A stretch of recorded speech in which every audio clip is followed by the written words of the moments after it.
Hello friends. तो आज हम डेटा विजुअलाइजेशन देखने वाले हैं। विजुअलाइजेशन चैप्टर नंबर 7 है, पीजीआईएस यूनिट नंबर 5 का। तो डेटा विजुअलाइजेशन का बेसिक एम क्या है कि हमारे पास बहुत सारा डेटा हो सकता है, बट हमें उसे मैप पे कैसे रिप्रेजेंट करना है ताकि यूजर्स को अच्छे से उसका मीनिंग समझ में आ जाए। तो वो हमारा डेटा विजुअलाइजेशन है। तो डेटा विजुअलाइजेशन का एक एग्जांपल ले लेते हैं। ये देखिए जीआईएस एंड मैप। अब ये जो मैप है ये वर्ल्ड का मैप है और ये क्या दिखाता है कि आईसीटी कार्टोग्राफी स्टूडेंट्स तो वो कौन से वर्ल्ड के कौन से पार्ट से वो पढ़ने के लिए आते हैं। तो अगर हम ऐसे अगर मैप में उसको पिक्चराइज कर देते हैं तो हमें क्या समझ में आता है कि सबसे ज्यादा जो स्टूडेंट्स है वो अफ्रीका से आते हैं पढ़ने के लिए, और सम स्टूडेंट्स इंडिया से भी आते हैं और दूसरी दूसरी कंट्रीज से भी आ रहे हैं। तो ये जो टाइप का फीचर है, और यहाँ पे डॉट्स का रिप्रेजेंटेशन भी देख सकते हो कि अगर 10 है तो बहुत ही स्मॉल सा डॉट आएगा, फिर 20 है तो डॉट का साइज इंक्रीज हो जाएगा, फिर 50 है, 100 है, 500 है एंड 1000। तो 1000 वाला डॉट देख के ये समझ में आता है कि कौन सी कंट्री से 1000 स्टूडेंट कौन से प्लेस से पढ़ने के लिए आते हैं। तो ऐसा अगर हमारे पास पिक्चराइजेशन हो तो हम बहुत ही इजीली समझ सकते हैं। जैसे अगर कोई कॉलेज है उसे अगर फाइंड आउट करना है कि कौन से एरिया से स्टूडेंट मेरे यहाँ पे पढ़ने के लिए आते हैं, जैसे अगर वडाला से आते हैं क्या, अगर वाशी से आते हैं या फिर बदलापुर से आते हैं, तो अगर ऐसा हमें पता चल गया तो हम इजीली उसको समझ सकते हैं कि हाँ हमारे पास नेक्स्ट ईयर कौन से स्टूडेंट्स आएंगे। तो ये जो है ये हम मैप पे प्लॉट कर रहे हैं और हमें इससे रिजल्ट्स देखने में बहुत ही आसानी हो जाती है। अब देखिए ये जो दूसरा मैप है ये क्या है, ये लैंड यूज के बारे में बताता है। तो ये लैंड यूज का मैप ये बताता है कि मतलब हमारा जो लैंड यूज है वो किस टाइप का है पर्टिकुलर एरिया का। तो इसका मैं एक एग्जांपल आपको पहले पीजीआईएस में एग्जीक्यूट करके दिखा देती हूँ। ये देखिए अगर मेरे पास QGIS है तो मैं QGIS का स्क्रीन ओपन करती हूँ और यहाँ पे मैंने न्यू प्रोजेक्ट किया। अब मैं ये layer add vector layer open करती हूँ। अब यहाँ से मैं पॉपुलेटेड प्लेसेस सिंपल इसको सिलेक्ट कर देती हूँ और ओपन कर देती हूँ। ये देखिए ओपन हो गया। अब मुझे इसको ऐड करना है SHP फाइल और ओके करना है, तो यहाँ पे क्लोज कर दिया। तो अब ये क्या है, एंटायर वर्ल्ड का पॉपुलेशन है। अब इसमें अगर मैं इंडिया के पॉपुलेशन देखती हूँ या फिर अफ्रीका का पॉपुलेशन हम लोग देखते हैं, तो यहाँ पर बैकएंड में हम डेटा सेट ओपन करके देख सकते हैं। ये देखिए मैं डेटा सेट ओपन करके दिखा देती हूँ, ओपन एट्रीब्यूट टेबल। तो ये जितनी भी रिकॉर्ड्स है उसकी कुछ ना कुछ वैल्यू है। तो अगर मुझे पॉपुलेशन हाईलाइट करना है इंडिया का, जहाँ पे पॉपुलेशन का कोई कंडीशन सेटिस्फाई हो रहा है, तो मुझे क्या करना है, सिलेक्ट फीचर ऑप्शन यूज करना है और यहाँ पर कंडीशन लिखना है। तो मेरा सपोज मैंने लिखा पॉपमैक्स ग्रेटर देन 10, 1 लाख या 1 lakh and pop max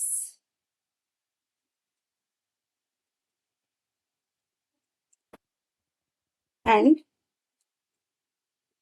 country मुझे इंडिया चाहिए। तो मैं इसको ले लूंगी SOV name equal to within single quotes मैं लिखती हूँ INDIA। तो अब क्या होगा, इंडिया का जो पॉपुलेशन है वो हाईलाइट हो जाएगा और उसके जहां पे भी पॉइंट्स ग्रेटर देन 10 लाख है वो सब हाईलाइट हो जाएंगे। देखिए पॉपुलेशन जहां जहां पे भी पॉपुलेशन ग्रेटर देन 10 लाख है वो सब हमारे हाईलाइट हो गए। तो हमें इस तरह से सिलेक्ट फीचर कमांड का हम यूज कर सकते हैं और हम एक मैप को स्टडी कर सकते हैं। अब ये नीदरलैंड का मैप है, तो ये 1100 का मैप है, ये 1600 का मैप है और ये 1900 का मैप है। इस मैप्स को देख के आप क्या स्टडी कर सकते हो कि नीदरलैंड का जो कोस्टल एरिया है वो सबसे ज्यादा वाइड कौन से टाइम में था।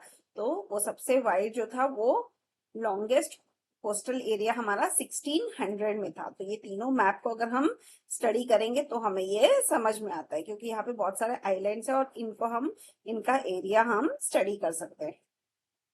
फिर आता है कि हमारे पास बेसिकली हमारे पास क्या डेटा होना चाहिए कि अगर हम कोई भी क्वेरी को आंसर करने के लिए हमारे पास 3 डेटा होना चाहिए। एक तो है लोकेशन। लोकेशन मतलब हमारा डेटा का लोकेशन क्या है वो हमें पता होना चाहिए, फिर उसकी कौन सी कैरेक्टरिस्टिक्स हम पढ़ने वाले हैं वो थीमेटिक एट्रीब्यूट हमें पता होना चाहिए, एंड टाइम मतलब कौन से टाइम में वो हमारा डेटा रिकॉर्ड हुआ है। तो अगर ये 3 डेटा है तो हम इजीली कोई भी मैप को स्टडी कर सकते हैं।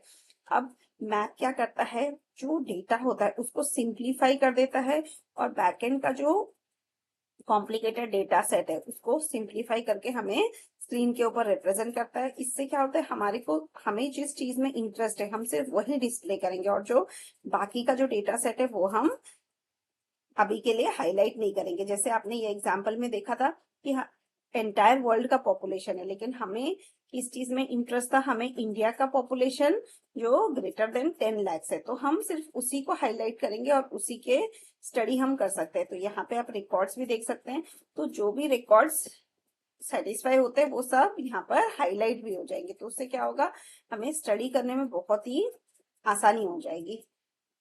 अब हम जाते हैं नेक्स्ट स्लाइड में। ये देखिए, ये जो नेक्स्ट स्लाइड है ये हमारा आईसीटी का बिल्डिंग है, आईसीटी कार्टोग्राफी का कॉलेज है। अब यहाँ पर जो पहला मैप है वो हमारा एक्चुअल सैटेलाइट इमेज है जिसमें कार्टोग्राफी बिल्डिंग दिखाई दे रहा है। अब हमें क्या करना है, उसको वेक्टर में प्लॉट करना है। ये हमने एरिया उसको वेक्टर में से, ये जो आपको रेड कलर में दिख रहा है ये आईसीटी का बिल्डिंग है। तो इसको जब हम प्लॉट कर लेते हैं तो हमें समझ में आता है कि ये बिल्डिंग का एरिया कितना है, इसका डिस्टेंस कितना है मेन रोड से, वो सब हम स्टडी कर सकते हैं। सैटेलाइट इमेज से हम एक्चुअल जो इमेज है वो देख सकते हैं कि ये जो बिल्डिंग का एक्चुअल इमेज क्या है, और यहाँ पे हम उसको अच्छे से स्टडी कर सकते हैं।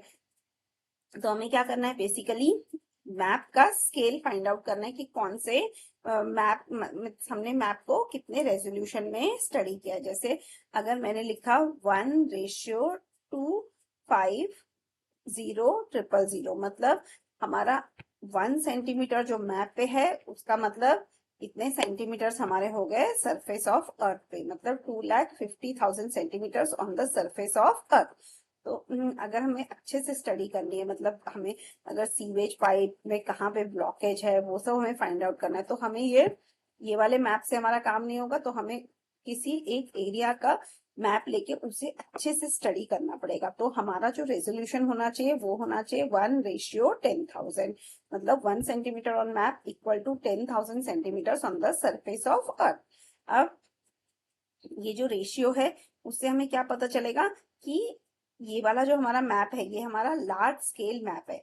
अगर हमारा स्मॉल स्केल मैप होता तो हम किस ओवरऑल एरिया को स्टडी कर सकते हैं, बट हमें किसी पर्टिकुलर एरिया को अगर हमें स्टडी करनी है तो वो एरिया का जो हमारे को डिटेल्ड मैप होना चाहिए, और वो जो डिटेल्ड मैप होता है उसे हम बोलते हैं लार्ज स्केल मैप्स। फिर देखते हैं कि मैप की डेफिनेशन क्या होती है। मैप की डेफिनेशन है अ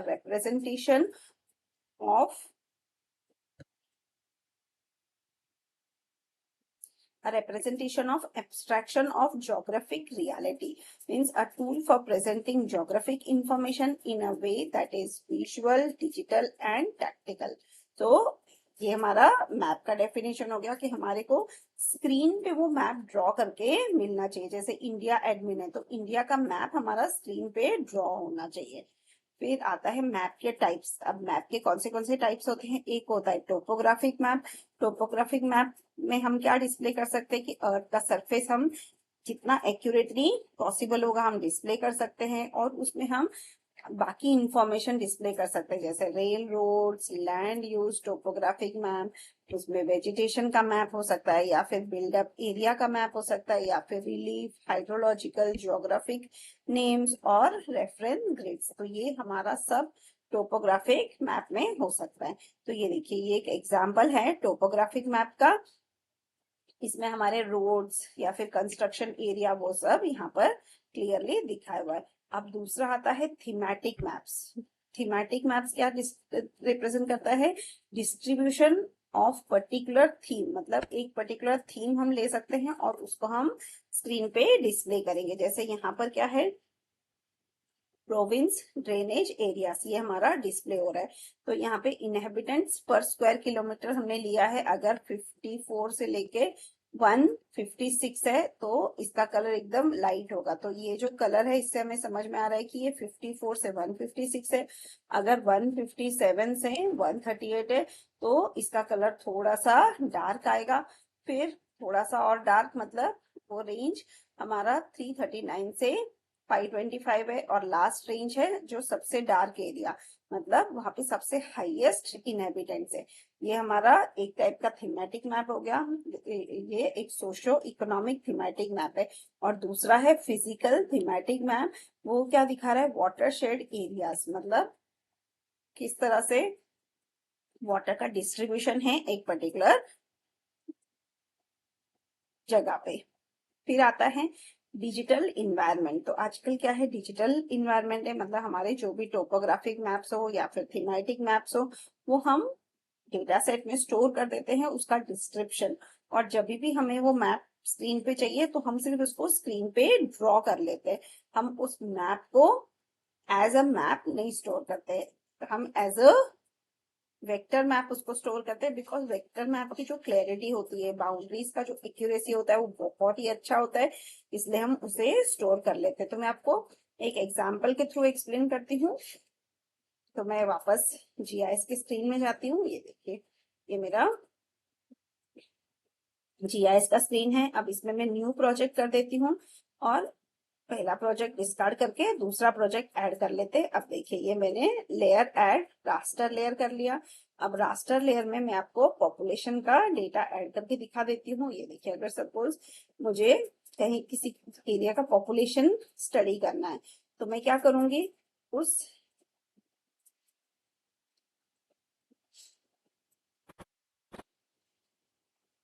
एरिया का पॉपुलेशन हम ले लेते हैं।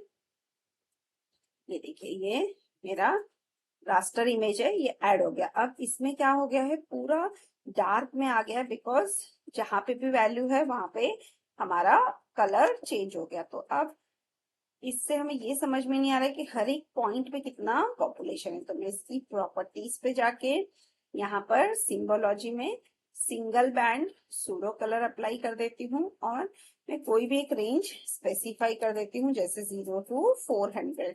और यहाँ पर कंटिन्यूस की जगह हम ले लेते हैं इक्वल इंटरवल्स, और 5 इक्वल इंटरवल्स में हम क्लासिफाई करके अप्लाई कर देते हैं। तो ये देखिए, अब ये डार्कर शेड से हमें इमीडिएटली पता चल रहा है कि हमारा पॉपुलेशन कहाँ पे ज्यादा है, और लाइटर शेड से समझ में आ रहा है कि पॉपुलेशन दूसरे पार्ट्स में कम है।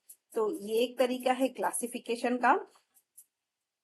अब ये तो हो गया हमारा डिजिटल तरीका मैप स्टोर करने का। बट इसमें क्या है, अगर मुझे कोई भी थीमेटिक मैप या कुछ भी इंफॉर्मेशन स्टोर करना है तो मैं क्या कर सकती हूँ, instead of storing the entire information, मैं सिर्फ उसका डिस्क्रिप्शन या उसका बैकएंड डेटा सेट में इंफॉर्मेशन स्टोर कर देती हूँ। और जब भी मुझे चाहिए तो मैं उस मैप को स्क्रीन पे ड्रॉ करके उसकी स्टडी कर सकती हूँ। तो इससे क्या होता है, मेरा जो डेटा है वो बहुत ही कंप्रेस्ड हो जाएगा और वो डेटाबेस में स्टोर हो जाएगा।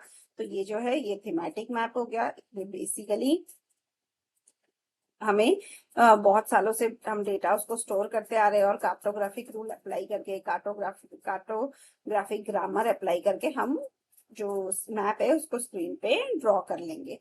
तो यहाँ पे देखिए, अगर सपोज मुझे लैंड चेंजेस है 1990 से लेके 2000, ये मुझे ड्रॉ करना है, तो मैं क्या कर सकती हूँ, हर एक ईयर का डेटा ईयर वाइज हम स्टोर कर सकते हैं। जैसे अगर पॉपुलेशन भी है तो ये हमारा पॉपुलेशन हो गया 2000 का, अगर मुझे वही लेना है और पॉपुलेशन 1990 का स्टडी करना है तो मैं 1990 का एक और लेयर में डेटा सेव कर सकती हूँ और उसको भी हम ऐड कर सकते हैं। ये देखिए, यहाँ पे मैंने ईयर 2000 का डेटा लिया था, अब मैं ईयर 1990 का डेटा ऐड कर देती हूँ। तो ये हो गया दो अलग अलग ईयर्स का डेटा। ये मेरा फर्स्ट लेयर जो है वो 1990 का लेयर है और सेकेंड लेयर 2000 का है। तो अब इसकी प्रॉपर्टीज में जाके इसको भी हम single band pseudo colour apply कर देते हैं 0 to 400। फिर हम इक्वल इंटरवल्स ले लेते हैं और इसको क्लासीफाई करके अप्लाई एंड ऐड। तो अब हमारा क्या हो गया, दो अलग अलग साल का पॉपुलेशन आ गया। अब हमें कोई भी कैलकुलेशंस करना है, डिफरेंस फाइंड आउट करना है, तो वो हम यहाँ पे कर सकते हैं। जैसे मैं आपको एक दिखा देती हूँ, रास्टर कैलकुलेटर। अगर मुझे ये यूज करना है तो मैं यूज कर लेती हूँ 2000, ईयर 2000 माइनस 1990, और यहाँ पे मैं एक लेयर बना देती हूँ, सेपरेट लेयर, उसको हम ले लेते हैं TIFF। ऐसे हम नाम दे देते हैं और इसको हम सेव कर देते हैं, फिर ओके एंड देन क्लोज। तो ये क्या हो गया, ये जो डिफरेंस इन पॉपुलेशन है ये सिर्फ कैलकुलेट करेगा कि कहाँ पर हमारा पॉपुलेशन इंक्रीज हुआ है। तो इसको भी हम अप्लाई कर देते हैं, सिंगल बैंड सूडो कलर। यहाँ पे नेगेटिव में भी वैल्यूज हो सकती है, क्यों? क्योंकि कहीं पर पॉपुलेशन कम भी हो सकता है, कहीं पे ज्यादा हो सकता है। तो मैंने 0 to 400 इक्वल इंटरवल्स लेके क्लासीफाई एंड अप्लाई कर दिया। तो ये देखिए यहाँ पर ये मैप दिखा रहा है कि कौन से एरिया में पॉपुलेशन इंक्रीज हुआ है और कौन से एरिया में पॉपुलेशन डिक्रीज हुआ है। तो ऐसे ही हम क्या कर सकते हैं, हम मैप्स को भी लेके अलग अलग टाइम में हम स्टडी कर सकते हैं। तो ये देखिए ये मेरा मैप है 2 डायमेंशनल आईसीटी बिल्डिंग का, और ये मेरा 3 डायमेंशनल मैप है आईसीटी बिल्डिंग का। और अब ये है 4 डायमेंशनल मैप। 4 डायमेंशनल क्यों? क्योंकि अलग अलग ईयर्स में कितना कितना बिल्डिंग कंस्ट्रक्ट हुआ, तो वो उसका मैप है, इसलिए यहाँ पे टाइम डायमेंशन ऐड हुआ है, तो इसे हम बोलते हैं टेम्पोरल डायमेंशन, और हम इसे 4 डायमेंशनल मैप भी बोल सकते हैं। तो इससे क्या होता है, हमें स्टडी करने में बहुत आसानी हो जाती है कि 19 से 1990 का डेटा है, ये 2000 का डेटा है, ये 2010 का डेटा है, तो बिल्डिंग कैसे कंस्ट्रक्शन हुआ वो आप यहाँ पे देख सकते हो। फिर आता है विजुअलाइजेशन प्रोसेस। तो ये जो विजुअलाइजेशन प्रोसेस है ये भी बहुत ही इंपॉर्टेंट है। यहाँ पे हमें क्या करना है, कन्वर्जन करना है, ट्रांसलेशन और conversion of special data set into graphics. मतलब हम डेटाबेस को ग्राफिक्स में डिस्प्ले करेंगे, तो वो हमारा विजुअलाइजेशन प्रोसेस हो गया। यहाँ पे क्या है, बेसिकली जो इंफॉर्मेशन है वो हम डेटा सेट में स्टोर करते हैं और उसको हम स्क्रीन पे डिस्प्ले करते हैं, तो हम एज अ मैप डिस्प्ले करेंगे। तो मैप का क्या होगा, जो स्पेसिफिकेशन डेटा सेट में स्टोर्ड होगा उसके अकॉर्डिंग मैप हमारा यहाँ पर डिजाइन हो जाएगा। तो ये देखिए ये मेरा विजुअलाइजेशन प्रोसेस का डायग्राम है। यहाँ पे मैंने लिया स्पेशल डेटाबेस, ये मेरा विजुअलाइजेशन प्रोसेस है, और इससे जो ये मैप है वो मेरा स्क्रीन पे ड्रॉ हो गया। ये देखिए ये डेटाबेस है और ये मैप हमारा स्क्रीन पे ड्रॉ हो गया। तो translation of spatial digital maps is guided by a question. अब ये जो क्वेश्चन है, how to save, what to home and is it effective. अगर हमने ये क्वेश्चन अप्लाई कर दिया और इसके आंसर दे दिए, मतलब हमने सारे कार्टोग्राफिक टेक्निक्स हमने अप्लाई कर दिए। तो जब भी हम डेटाबेस को मैप में कन्वर्ट करते हैं, मतलब ये जो प्रोसेस है, तो इसमें हमें इस क्वेश्चन का आंसर फाइंड आउट करना है कि how to say, what to home and is it effective और नॉट। तो मैं आपको विजुअलाइजेशन का भी एग्जाम्पल दिखा दूंगी QGIS में, तो इससे आपको बहुत ही इजीली समझ में आ जाएगा कि ये क्या है। तो ये हम नेक्स्ट वीडियो में देखते हैं। Thank you.